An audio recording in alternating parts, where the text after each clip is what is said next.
नमस्ते दोस्तों। आज मैं आपको गणित के बहुत ही इम्पोर्टेंट सवाल कराऊंगा, तो इस वीडियो को पूरा देखना। चलिए स्टार्ट करते हैं। पहला सवाल, एक आदमी 15 रुपये में 15 एक समान वस्तुएं खरीदता है। यदि वह उनमें से प्रत्येक को 1.23 रुपये में बेचता है तो उसका लाभ प्रतिशत ज्ञात करो।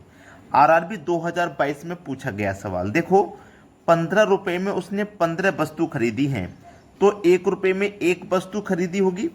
चलिए, एक वस्तु का फिर कॉस्ट प्राइस कितना हो जाएगा? 1 रुपया। और एक वस्तु का सेलिंग प्राइस कितना है? 1.23 रुपया। 1.23। अब 1 रुपये में खरीदा था, आपने बेचा 1.23 में, तो प्रॉफिट कितने का हुआ आपको? 0.23 का। ठीक है, 0.23 का प्रॉफिट हुआ।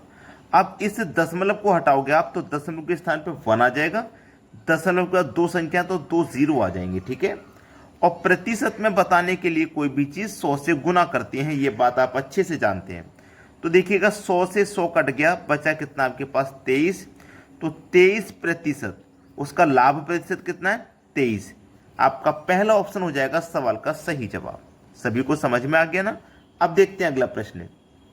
अगला सवाल है, यदि व्यक्ति की आय और व्यय का अनुपात 9:9 है।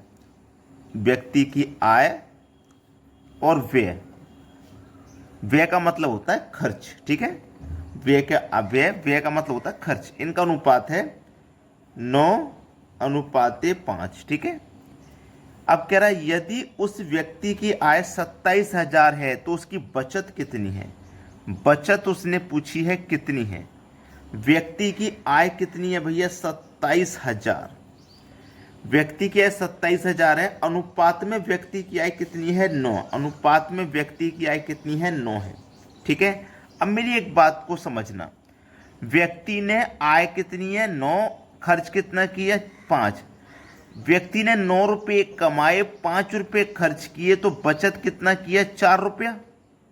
अब ये अनुपात में तो बचत हमें पता है, रुपए में कितनी है वो नहीं पता, वही तो पता कर रही है। तो हमारे पास आय है 27,000, अनुपात में आय है 9, तो 9 से डिवाइड कर देंगे। और हमें 4 अनुपात की वैल्यू पता करनी है, बचत पता करनी है, तो 4 से मल्टीप्लाई कर देंगे। यहीं पे मल्टीप्लाई कर दो, वरना हम इसको पहले काटेंगे। 9 तिया 27, 3 जीरो लगा दो, 3,000। ठीक है, अब हमसे फिर बचत पूछी है, तो बचत के अनुपात में मल्टीप्लाई करेंगे, तो 3,000 का यहाँ मल्टीप्लाई करेंगे। इससे अच्छा हम सीधे यहाँ पे मल्टीप्लाई कर देते हैं 4 का। तो 3 का 4 से मल्टीप्लाई करो, ये हो जाएगा 3 चौको 12,000। उसकी बचत कितनी हो जाएगी? 12,000 रुपये। सी ऑप्शन प्रश्न का बिल्कुल सही जवाब है। चलिए अब देखते हैं अगला सवाल। अगला सवाल है, XYZ साथ मिलकर किसी कार्य को पूरा करते हैं और 210 रुपये कमाते हैं। XYZ, ये 3 व्यक्ति हैं। ठीक है, पूरा करते हैं और 210 रुपये कमाते हैं। XYZ के कार्य का अनुपात 4:6:5 है। 4:6:5 इनके कार्य का अनुपात है। ठीक है, अब देखिएगा, टोटल योग है उनका 210 रुपये। कितने कमाए? 210 रुपये कमाए। ये योग है, तो इनके अनुपात का भी योग कर लो। 6 4 10 5 15। ठीक है, अब इसको हम कटाते हैं। 3 पंजे 3 सत्ते 21, 3 पंजे 15, ये जीरो आ जाएगा यहाँ। और 5 से कटाऊंगा मैं 70 को, तो कितने बनने का? 14 पंजे 70, 14 बार में ये कट जाएगा। ठीक है, 14 बार में कट गया। जो पूछा है उसके अनुपात में मल्टीप्लाई कर देंगे। क्या पूछा है? जेड की राशि कितनी है? जेड का अनुपात 5 है, तो 14 का गुना 5 से कर दो, 14 पंजे 70। जेड की जो राशि है वो 70 है। बी ऑप्शन हो जाएगा सवाल का सही जवाब। अब देखते हैं अगला प्रश्न। अगला प्रश्न है, 1350 की करणी का मिश्रित करणी रूप ज्ञात कीजिए। ठीक है, मिश्रित पूछा है, तो देखिएगा इसको किस तरीके से हम कर सकते हैं। हमारे पास लिखा गया है 1350।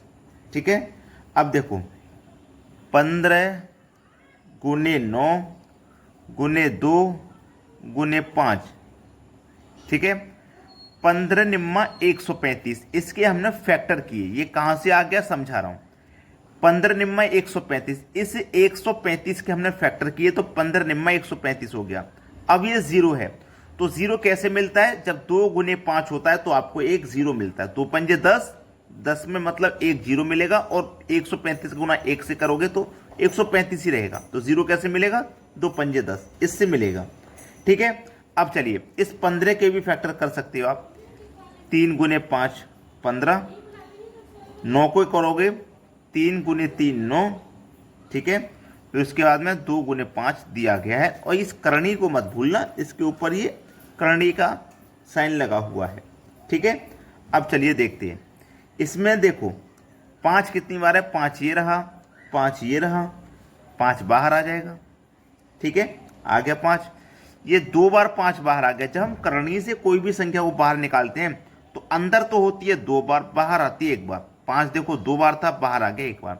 3 कितनी बार है? 3 बार, लेकिन 2 बार का 3 बाहर आएगा, 2 बार का 3 बाहर आएगा, 1 बार का 3 करणी में ही रह जाएगा। 2 बार का 3 बाहर आ गया तो 1 बार का 3 अंदर रह जाएगा। अब ये 2 अंदर रह गया। ठीक है, इस तरीके से। अब 5 दिया 15, 3 दूनी 6। ये किस ऑप्शन में देख लीजिए, ये आपके सवाल का हो जाएगा सही जवाब 15√6। डी ऑप्शन बिल्कुल सही जवाब है। अब देखते हैं अगला प्रश्न। अगला सवाल है 3 की पावर 38 प्लस 3 की पावर 39 का वर्गमूल बताओ। हमें वर्गमूल बताना है। ठीक है, देखना 3 की पावर 38 प्लस 3 की पावर 39 का वर्गमूल बताना है, तो ये वर्गमूल वाला साइन हमको लगाना पड़ेगा। ठीक है, वर्गमूल वाला साइन हमको लगाना पड़ेगा। अब देखिएगा 3 की पावर 38 यहाँ भी है, 3 की पावर 38 यहाँ भी है, तो 3 की पावर 38 तो कॉमन आ जाएगा। आगे ना कॉमन, यहाँ से 3 की पावर 38 कॉमन गया तो 1 बचा, प्लस यहाँ से 3 की पावर 38 गया तो 3 की पावर 1 बचा। 3 की पावर 38 इंटू 3 की पावर 1 का मान 3, इसमें जोड़ दो 1 तो कितना हो जाएगा भैया? 4 हो जाएगा। यही तो है। और इस पूरे के ऊपर करणी के साइन को मत भूल जाना, करणी का साइन चल रहा है ना सबके ऊपर। ठीक है, अब हमें इसका वर्गमूल बताना है। तो देखिएगा वर्गमूल जब बताते हैं तो देखिए 4 का तो वर्गमूल हो जाएगा 2, हो गया। लेकिन 3 की पावर 38 का जब वर्गमूल करेंगे ना तो पावर आधी हो जाती है, पावर आधी हो जाती है, यानी कि 38 पावर है तो पावर आधी हो जाएगी, मतलब 19। किसकी? 3 की। क्लियर? ये आपका आंसर है 2 गुने 3 की पावर 19, 2 गुने 3 की पावर 19। सी ऑप्शन हो जाएगा सवाल का सही जवाब। अब देखते हैं अगला सवाल। अगला प्रश्न है 8 बजे घड़ी की दोनों सुइयों के बीच बने कोण का मान डिग्री में क्या होगा? बहुत अच्छा सवाल। देखो इसके लिए एक फॉर्मूला होता है, वो होता है 11/2 गुने m माइनस h गुने 30। ठीक है, तो 11/2 इंटू m का मतलब है मिनट, मिनट जो कि यहाँ पे नहीं दी गई है तो 0 लिख लो। h का मतलब है आवर, घंटा, यानी कि 8 दिया गया तो 8 लिख लो, इंटू 30। ठीक है, चलिए 2 से अगर मैं इसको कटा दूँ तो 5.5 बार में ये कट जाएगा। ठीक है, 5.5 बार में कट जाएगा। और 8 का गुना 30 से कर दूं तो 8 तिया 24, और एक 0 ये माइनस का हो जाएगा। भाई हो जाएगा कि नहीं हो जाएगा? इतना तो क्लियर है, ये माइनस का हो जाएगा। अब देखो ये 240 है। ठीक है, 240 माइनस का, और इधर क्या है? इधर है भैया 5.5, यही तो है 5.5। हमसे पूछा डिग्री में इसका मान क्या होगा भैया, डिग्री में इसका मान पूछा है। तो एक बात याद रखना कि आपका 830 यानी कि ये 240 आया है वो भी माइनस का। ठीक है, 240 आया है वो भी माइनस का। अब इस 240 को आप क्या करोगे? 360 में से माइनस करोगे।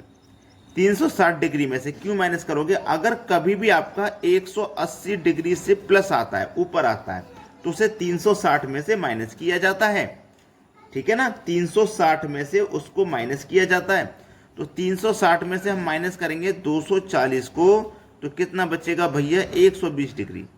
तो 120 हमारे बी ऑप्शन में है। ये हमारे प्रश्न का हो जाएगा बिल्कुल सही जवाब। सभी को समझ में आ गया? किसी को कोई समस्या नहीं होगी? वीडियो देखने के लिए आपका बहुत बहुत धन्यवाद।